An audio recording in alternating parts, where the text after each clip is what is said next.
وہ میں دعوت دینے جا رہا ہوں جناب جاوید اقبال محمدی صاحب کو، جو جن کی شخصیت دینی خدمات کے حوالے سے جانی پہچانی شخصیت ہیں، ہر وقت اپنے آپ کو دین کی تبلیغ اور دین کی خدمت کے لیے ماشاءاللہ انہوں نے اویلیبل رکھا ہے، وقف رکھا ہے۔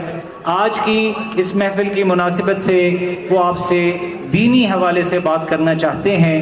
آپ توجہ سے ان کی بات سنیں اور اس کے اوپر ہم سب انشاءاللہ کوشش کریں گے کہ ہم سب اس کے اوپر عمل کریں۔ بسم اللہ الرحمن الرحیم، الحمد للہ وحدہ والصلاة والسلام علی من لا نبی بعدہ، اما بعد، قال اللہ تعالی بعد اعوذ باللہ من الشیطان الرجیم فمن کان یرجو لقاء ربہ فلیعمل عملا صالحا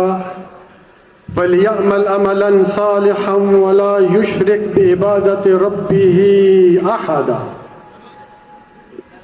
ہم میں سے ہر شخص یہ چاہتا ہے کہ اس کی اللہ تعالیٰ سے ملاقات ہو، اللہ تعالیٰ اس سے راضی ہو جائے۔ تو پیارے بھائی، اس کا نسخہ اللہ تعالیٰ نے سورۃ الکہف کی آخری آیت میں بتایا کہ دو کام آپ کر لیں، اللہ تعالیٰ آپ سے ملاقات بھی کرے گا اور اللہ تعالیٰ آپ سے راضی بھی ہو جائے۔ میرے بھائیوں، قیامت والے دن جب لوگ جنت میں چلے جائیں گے، اللہ تعالیٰ ان سے مخاطب کر کے کہے گا کہ ایک نعمت ابھی باقی ہے۔ کہیں گے کہ اللہ نے تو ہر چیز دے دی، جنت دے دی۔ تو پھر اللہ تعالیٰ کہے گا میرا دیدار نہیں کرنا، میری ملاقات نہیں کرنی۔ اس کے لیے اللہ تعالیٰ نے نسخہ بتایا ہے میرے بھائیوں، اور یہ یاد رکھے، قرآن کی بات ہے، غور سے سنیے۔ پہلا کام فَلْيَعْمَلْ عَمَلًا صَالِحًا، نیک عمل کرنا ہے۔ ہر کام، ہر عمل نیک نہیں۔ ہر نیک عمل کے لیے 3 شرائط یاد رکھی۔ پہلی شرط عقیدہ توحید، کیونکہ اگر شرک ہے تو اللہ تعالیٰ نے سورۃ انعام کی آیت نمبر 88 میں فرمایا وَلَوْ أَشْرَكُوا لَحَبِطَ عَنْهُمْ مَا كَانُوا يَعْمَلُونَ۔ اگر یہ حضرات شرک کرتے، ان کے اعمال ضائع ہو جاتے۔ میں بہت مختصر بتا رہا ہوں کیونکہ مجھے صرف 3 منٹ ملے ہیں۔ دوسری شرط اس کی وہ ہے اخلاص، لوجہ اللہ۔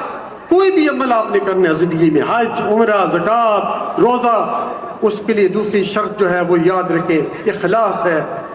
ریاکاری سے بچ کر، نام و نموز سے بچ کر جو عمل ہوگا وہ اللہ تعالیٰ قبول کریں گے۔ تیسری شرط اس کی، جو بھی عمل سنت کے مطابق ہوگا وہ قبول ہوگا میرے بھائیوں۔ اس لیے اللہ تعالیٰ نے سورۃ ملک کی آیت نمبر 2 میں فرمایا الذی خلق الموت والحیات لیبلوکم ایکم احسن عملا۔ ہم نے موت اور زندگی کو پیدا اس لیے کیا کہ ہم تمہیں آزمائیں، تم میں سے اچھے عمل کون کرتا ہے۔ اللہ تعالیٰ کے ہاں کوالٹی ہے، کوانٹٹی نہیں، زیادہ عمل نہیں، لیکن وہ عمل جو سنت کے مطابق ہوگا۔ دوسرا عمل میرے بھائیوں جو اللہ رب العالمین نے سورۃ الکہف کی آخری آیت میں فرمایا وَلَا يُشْرِكْ بِعِبَادَةِ رَبِّهِ أَحَدًا، کہ اللہ تعالیٰ کے ساتھ کسی کو شریک نہ ٹھہرانا۔ یاد رکھیے، دنیا میں سب سے بڑا گناہ شرک ہے۔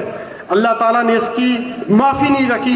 سورۃ نساء کی آیت نمبر 48 اور 116 میں اللہ تعالیٰ نے فیصلہ کر دیا ہے ان اللہ لا یغفر ان یشرک بہ ویغفر ما دون ذلک لمن یشاء، کہ میں شرک کرنے والے کو کبھی معاف نہیں کریں گا۔ 3 سزا بیان کی سورۃ مائدہ کی آیت نمبر 72 میں انہ من یشرک باللہ فقد حرم اللہ علیہ الجنہ ومأواہ النار وما للظالمین من انصار، کہ جو بھی اللہ تعالیٰ کے ساتھ کسی کو شریک ٹھہراتا ہے، پہلی سزا ہمیشہ کے لیے پر جنت حرام، دوسری سزا ہمیشہ کے لیے جہنم میں رہے گا، اور تیسری سزا اس کا کوئی یعنی مدد کرنے والا بھی نہیں ہوگا۔ اور رسول اللہ صلی اللہ علیہ وآلہ وسلم نے فرمایا، بخاری کی روایت ہے من مات وهو يدعو من دون الله ندا دخل النار، جس کی موت اس حالت میں آئی کہ وہ اللہ کے ساتھ غیر اللہ کو پکارتا تھا، جہنم میں گیا۔ تو یہ 2 شرطیں میرے بھائی، 2 کام کر لیں تو اللہ تعالیٰ سے ملاقات بھی ہو جائے گی اور اللہ تعالیٰ راضی بھی ہو جائے گا۔ اللہ تعالیٰ سے دعا ہے کہ اللہ تعالیٰ ان پر